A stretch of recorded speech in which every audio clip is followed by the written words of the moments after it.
la vie de ses rêves et non rêver de cette vie? C'est la question qu'on va essayer de se poser aujourd'hui. Il y a deux types de personnes. Il y a ceux qui osent agir pour réaliser leur vie de rêve à leur façon, et ceux qui sont spectateurs et qui la passent à juger celle des autres et à ne pas agir dans la leur. Ta vie est limitée, alors ne la passe pas à vouloir vivre celle de quelqu'un d'autre, à vouloir être parfait en te basant sur ce que la société ou les autres te disent de faire pour être quelqu'un de bien. Car en faisant cela, tu n'es rien d'autre que celui qui essaye d'être comme tout le monde. Vis ta vie comme bon te semble sans te préoccuper de la vie des autres. Et c'est en faisant cela que tu deviens qui tu es vraiment. Les gens ont peur de se lancer dans la réalisation de leur objectif car ils ont peur du jugement des autres et de l'échec. L'échec n'est un échec que quand on décide de ne pas se relever. Si on se relève, alors l'échec devient un apprentissage positif.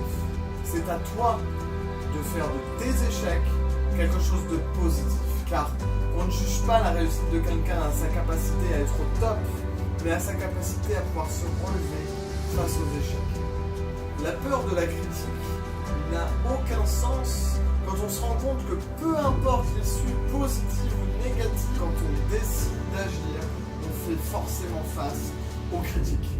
Même Gandhi et l'abbé Pierre avaient leurs détracteurs. Le jour où tu te fais critiquer sera le jour où tu deviens réellement quelqu'un d'acteur de ta vie. Une autre raison qui fait qu'on a peur d'agir, c'est que le fait d'agir vous rend responsable de vos actes. Vous prenez donc le risque d'être critiqué positivement et négativement. Et c'est bien pour ça que beaucoup ne prennent pas le risque de se lancer par peur d'échouer. Enfin, la dernière cause de la peur de l'échec, c'est l'inconnu. Même si tu es malheureux face à une situation, tu as tendance à préférer rester dans cette situation plutôt que de prendre le risque de te lancer vers l'inconnu. Mais réfléchissons 2 minutes. Si je décide de ne pas agir, alors je reste très malheureux et même pire, ma situation risque de s'aggraver. Alors que si je me lance, j'ai au moins une chance sur 2 que ma situation s'améliore. Newton disait « Un corps en mouvement a tendance à rester en mouvement.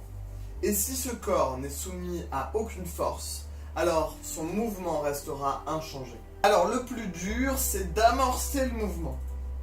Une fois que le mouvement est amorcé, ça viendra tout seul. Alors basculez votre corps en avant et vous verrez que même si vous n'êtes pas sûr de votre réussite, votre jambe va se lancer en avant pour vous rattraper.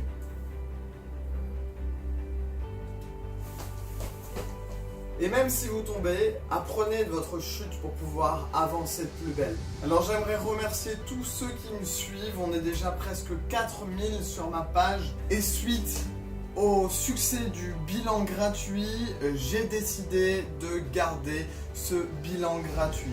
Alors, grâce à ce bilan, vous allez pouvoir voir à quel point la motivation est importante, à quel point le fait d'être suivi va vous permettre vraiment d'avoir des résultats. Alors si vous hésitez encore ne serait-ce qu'un tout petit peu, essayez de vous lancer et vous verrez que votre jambe va vous rattraper. Vous avez des objectifs sportifs ou même des objectifs de vie, peu importe lesquels, grâce à ce bilan gratuit, vous allez voir que vous allez être reboosté, que vous allez pouvoir, ou du moins avoir le courage de vous lancer. Vous recevrez directement chez vous un programme alimentaire et un programme sportif à la salle ou à la maison dans lequel vous pourrez noter toutes vos performances. Toutes les 2 semaines, on se verra en visio sur Messenger afin de déterminer les charges, l'évolution, le nombre de répétitions, tout ce qu'il faut pour que vous obteniez vos résultats. En plus du suivi, une fois toutes les 2 semaines, j'envoie régulièrement des messages pour vérifier que les objectifs qu'on s'est fixés ensemble, comme par exemple s'il est 17h, je fais du gainage, sont bien remplis. Je vous demanderai même une petite vidéo pour me le prouver. C'est pour ça que je reste sur une dizaine de personnes, pour pouvoir vraiment bien vous suivre et puis pour pouvoir avoir cet accompagnement au quotidien et être sûr que vous atteigniez vos résultats.